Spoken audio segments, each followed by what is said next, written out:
ညအမောင်တဲကလျှို့ဝှက်စမ်းကျဲတဲ့ဇလန်းတွေလူလောဘကြောင့်ဖြစ်လာတဲ့ကြောက်မက်ဖွယ်အကျိုးဆက်တွေဒီနေ့မှာတော့ခမဲကျွေးအသေးကွေးတော်ဆိုတဲ့ဝမ်းနေဖွယ်ဂမ်ဘီယာဇလန်းတစ်ပုဒ်ကိုတင်ဆက်ပေးသွားမှာပါဒီ channel မှာတောတွင်းမုတ်ဆိုးဇလန်းများမြန်မာဂမ်ဘီယာတရေလောကီပုံပြင်နဲ့နားထောင်ရင်ရင်ထဲဆွဲကြံမဲ့အတန်ဇလန်းကောင်းတွေကိုအမြဲတင်ဆက်ပေးနေပါတယ်။ဒါကြောင့် subscribe လုပ်ထားပြီး notification bell ကိုနှိပ်ထားဖို့မမေ့ပါနဲ့။ဒါဆိုဇလန်းကိုစလိုက်ရအောင်။ဘေရီနက်ခက်ဆရာကြီးဦးမင်းကျော်ဗလလွန်ခဲ့သော10နှစ်လောက်ကပြောခဲ့သောစကားကိုဦးအောင်မြတ်ပြန်သတိရမိသည်။ကိုအောင်မြတ်ခမားရဲ့သားအသက်ရှည်ကျန်းမာဖို့နီလန်းကခမဲပြရလိမ့်မယ်ဗျာ။ဒီကလေးအတွက်ဘာခမဲပြရမလဲဆိုတော့ကျွဲပေါက်တကောင်ဝေးပြီးသူတနင်းလာသားနဲ့ဓာတ်ဖက်ဆက်ရမှာပဲဒီလိုကျွဲခမဲပြီးလိုက်ခြင်းအပြင်ခမားရဲ့သားကိုအမီနန်ကြီးရိုင်းမေတော်နဲ့အသားမင်းသားတို့ကအစင်ဆောက်ရှောက်နေလိမ့်မယ်ဒါပေမဲ့ခမားကျုပ်ကိုဂတိတစ်ခုတော့ပြီးရလိမ့်မယ်ဘာဂတိများပါလဲဆရာကြီးအမိတ်ရှိပါခမားဆရာကြီးမင်းကျော်ဗလာကကြောက်တင်ဘုံပေါ်မှာမဟာဘုတ်အကွက်များဂျိုးနီခွင်အကွက်များချ၍ထောက်ကြည့်ပြီးကွန်းတရာကိုဝါလိုက်သည်ခမားသားအတွက်ရီမှန်းပြီးခမဲပေးထားသည့်ကြွေးကိုဘလို့အကြောင်းနဲ့ဖြစ်ဖြစ်သူတစ်ပါးလက်လွဲပြောင်းမပြရဘူးဒီကြွေးကိုအိမ်မှာခိုင်းလို့ရတယ်ပြီးတော့အဲ့ဒီကြွေးကိုခမားတို့မိသားစုအကြားမှာပဲသူ့တဘာဝအတိုင်းတေဆုံးခွင့်ပေးရမယ်ဒါအပြင်သူ့အသားကိုခမားတို့လုံးဝမစားရဘူးနားလေရဲ့လားဟုတ်ကဲ့ခမားအကယ်၍များသူတစ်ပါးလက်လွဲပြောင်းပြီးရင်ကိုဘလို့အကျိုးဆက်များရှိနိုင်ပါသလဲဆရာကြီးခမားခမားသားသူမဟုတ်ခမားတို့မိသားစုအတွင်းမှာအန်တရဲ့အနောက်ရှက်တစုံတစ်ခုကြာရောက်နိုင်လို့ပဲဥပေါင်းမြတ်နေ့အတန်ကြာခဲ့ပြီတနည်းမယားဖြစ်သူကကိုအောင်မြတ်လှဖို့တို့လေများ TV ဝယ်လိုက်ပြီတော့သူ့ဘာသာသူဝယ်တာဘာဖြစ်လဲဟာဘာဖြစ်ရမှာလဲသူတောင် TV ဝယ်နိုင်ရင်ကျုပ်တို့ကဘာမှုလို့လဲခုတော့ကောင်မကမြောက်ကြွနဲ့အောက်ခြေကိုလွတ်လို့သူ့ယောက်ျားလှဖို့ကလည်းကျုပ်ကိုရီသွားပြီတဲ့လှရီရဲ့တဲ့နင်းယောက်ျားအောင်မြက်လာရင် TV ကြည့်ရအောင်လွှတ်လိုက်ပါအောင်တဲ့ဒီလိုမိန်းမလို့သူကမဲ့ကရွဲ့ကနဲ့မိန်းမတဘာဝအပြိုင်စိတ်မခင်ကျင်စိတ်နဲ့ပြောကဆွဲလာတော့အခါအောင်မြက်လေးစိတ်ထင်းနေနေကြွလာသည်ဒင်းတို့ဟာဘလောက်ပေးရတဲ့လဲ2000နဲ့အဖြူမဲလူကြားရတာပဲနင်းလူကြီးနင်းလေပင်ဘောကဆွဲကြိုးရောင်းပြီးအဲ့ဒါမျိုးဝေလိုက်ပါလားဟိုတော့ဆွဲကြိုးရောင်းရမလားတော့တို့ရွှေတိုးကြီးခုနေရောင်းလိုက်ရင် TV မရဘူးလားရွှေတိုးကြီးရောင်းလိုက်ရင်မရဘူးလားဆိုဒီစကားကြတော့သူ့ရင်နဲ့ထိတ်ခနဲဖြစ်သွားသည်ဒါတော့မဖြစ်နိုင်ဘူးနဲ့တူတယ်လှကြီးဘာဖြစ်လို့မဖြစ်ရမှာလဲတော်ကြတီသွားရင်မြုပ်ပြရမှာတော့ခုနေရောင်းရင်2000ဝန်းကျင်ပြေးမလို့ဘူးရှင်ဒါကိုမသိဘူးလားထုံးဝေးပါကိုအောင်မြက်ကြီးမိမလို့သူကဆန်ရွေးရင်မှမျက်စောင်းကြီးခဲယူဆန်ကိုစောက်ချလိုက်သည်ရှင်တုံးမုံမျိုးနဲ့ကျုပ်တို့မိသားစုဒီဝင်းကျင်မှာလူရမဝင်လူရမ်းမစိတ်ဖြစ်အောင်ပါပဲကျုပ်လင်ရွေးမားလိုက်တာကိုအောင်မြက်ရဲ့ဖိအောင်မြက်နှုတ်သီးကောင်းထရာပါအတန်ကျဲလာသည့်မိမကိုခွန်းတုံမပြန်တော့ငေါက်ခနဲထ၍လှပိုတို့အေစီတို့အိမ်မက်တို့ထွက်လာလိုက်သည်ကြည်စမ်းလှပိုတို့အိမ်မှာလူစီနေလိုက်တာဖျားစိန်အောက်ခေါင်းရင်းခမ်းမှာအဖြူအမဲ TV ကြီးကထဲထဲဝါဝါကြီးလွင်မိုးရဲ့ခန့်ချောကြီးကြော်ညာပေါ်လာတော့ခါမင်းကလေးအုပ်ကရိုးရိုးရွတ်တော့ဖြစ်ကုန်ကြသည်လှပိုက TV ရှေ့ပလက်ကလထိုင်မိုးမှာစီးပြင်းလိုက်ခရင်အောင်မြက်ကိုမြင်တော့သူ့ TV ကိုလက်မထောင်ပြီးထိုးပြလိုက်အောင်မြက်မချိပြုံးရင်အသေးရရနဲ့မတက်ခဏအာယုံဆိုင်ပြီးအကဲခတ်လိုက်သည်ပွဲစားဘာအီးနဲ့ကျွဲအဝယ်တော်များကသူ့ကျွဲရွှေတိုးကြီးကို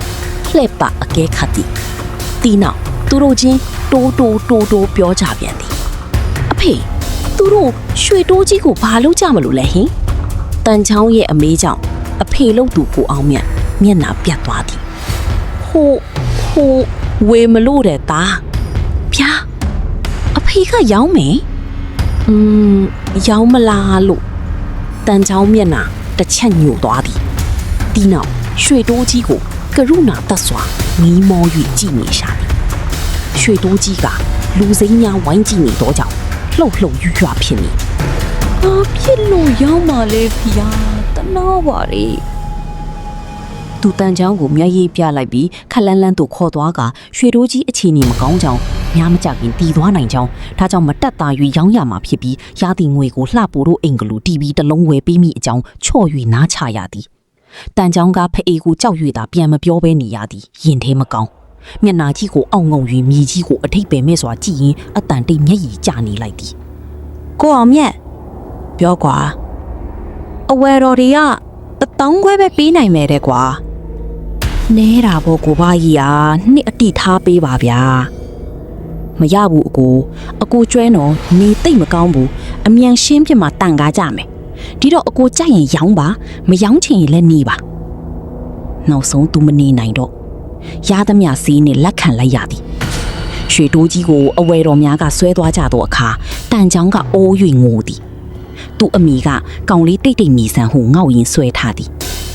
တန်ချောင်းကယုံထွက်ပြီးရွှေတိုးကြီးလဲပင်ကိုပြေးဖက်သည်ရွှေတိုးကြီးကမျက်ရည်များကျရင်ကျွဲဆွဲများလက်မှယုံသည်အဝယ်တော်နောက်လိုက်များကတန့်ချွန်ချိန်နဲ့ထိုးရင်3-4ချက်ဆင့်ရိုက်လိုက်တော့အခါအသားများတုန်ခါရင်မလိုက်ချင်နဲ့လိုက်သွားရှာသည်ကိုအောင်မြတ်ကငွေ1000ခွဲကိုကြစ်ကြစ်ပါအောင်စုပ်ရင်းစဉ်းစားလျက်မလာကြီးကမျက်လုံးထဲမှာပေါ်လာသည်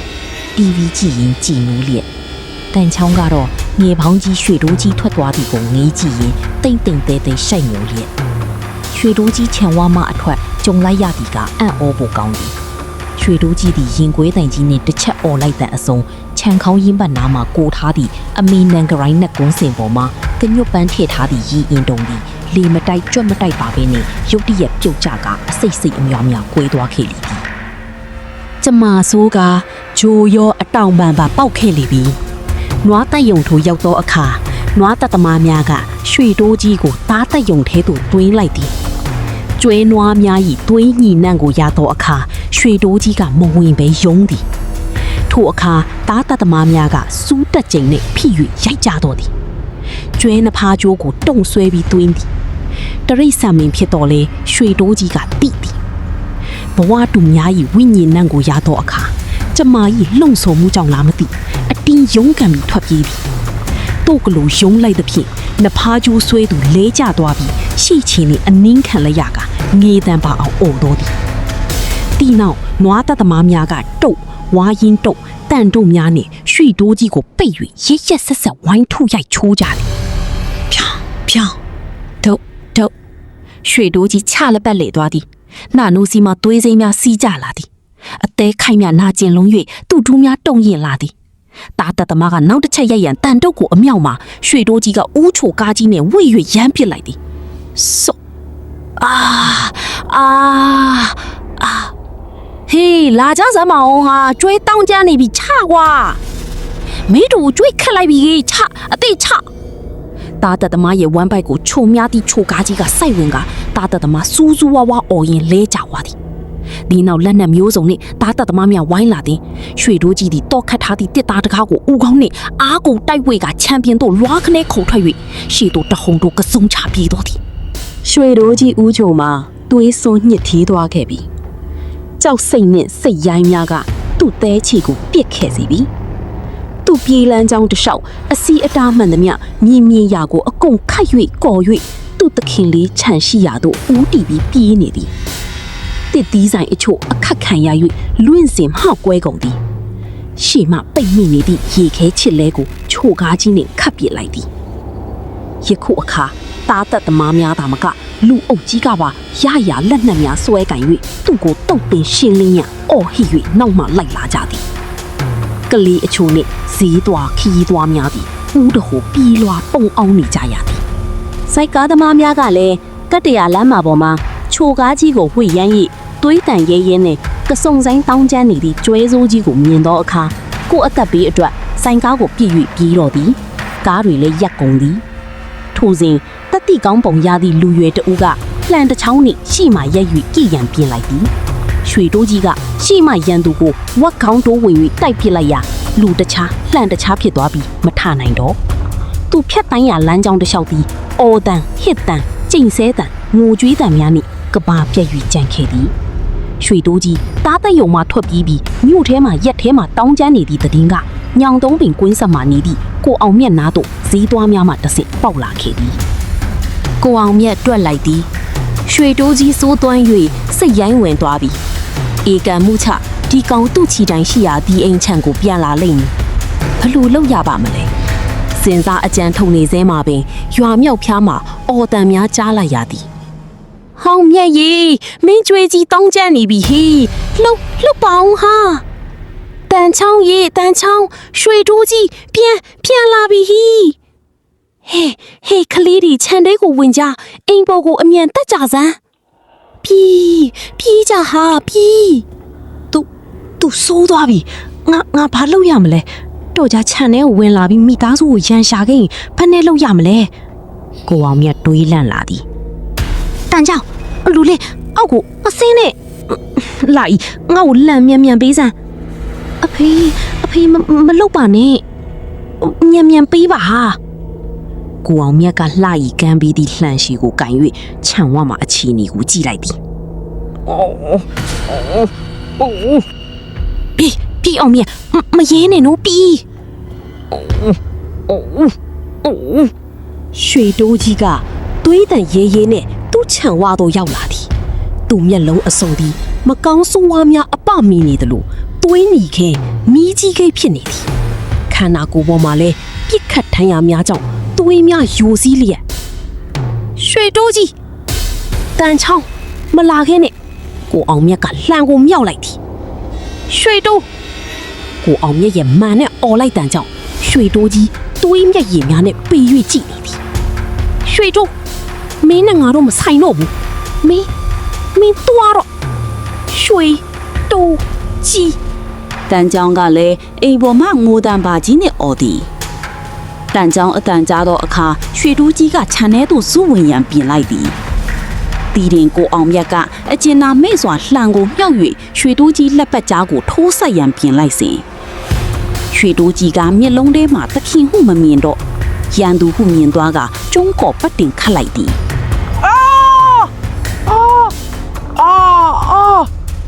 အဖေကိုအောင်耶တန်ကြောင်းရဲ့ရင်ကွဲမတက်အော်တန်မလိုက်ရဲ့ထိတ်လန့်တကြားအော်တန်ကိုအောင်မြတ်ရဲ့ကျွဲကြိုဖျားပေါ်မှာကားကနေပါသွားရင်အမလီအော်တန်တို့ကညောင်သုံးမီရွာထဲမှာကဘာပြတ်တယ်လို့စုညံသွားသည်ရွှေတိုးကြီးအရင်စိန်နဲ့ဦးချိုကိုခါရမ်းချလိုက်သည်ကိုအောင်မြတ်ချိုဖျားမှာဘုတ်ခနဲ့မြည်ကြီးပေါ်သို့ပြုတ်ကျပြီးလူးလွတ်နေစဉ်ချိုနဲ့ထက်ကော်ရန်ပြေးအလားဒိုင်ညွန်းတနတ်တန်နှစ်ချက်ကြားလိုက်ရပြီးရွှေတိုးကြီးအတန်နဲ့ကြီးနဲ့ဆက်တိုက်အော်ကရှေ့ဒူးများညွတ်၍လဲကျသွားသည်